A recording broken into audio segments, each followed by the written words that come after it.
ტრაგედია. ამერიკის პრეზიდენტს არ აქვს იმის 1000-ი უფლება ამერიკაში, რაც გააჩნია, თქვათ, ივანიშვილს, რომელსაც არავითარი თანამდებობა არ აქვს, ივანიშვილს გააჩნია საქართველოში. ან თუნდაც თავრობის წარმომადგენლებს ეს შეურაცხმყოფელი არ არის ეს ქვეყნისთვის, შეურაცხმყოფელი. ამ ქვეყანაში შეიძლება თქვათ, რომ ვიღაცამ თქვათ, რომ მე მეცნიერი მქვია, მე პოლიტიკოსი მქვია, მე მწერალი მქვია, მე ხელოვანი მქვია, სირცხვილია უკვე რო თქვა ეს. არაფერი აღარ ახარ შენ. შენ ხარ ჯიბეში ჩადებული პიროვნება ერთი ფულიანის მიერ.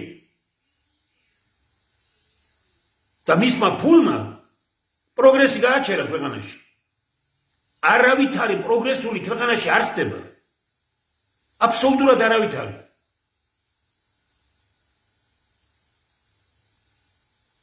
ყველაფერი რაც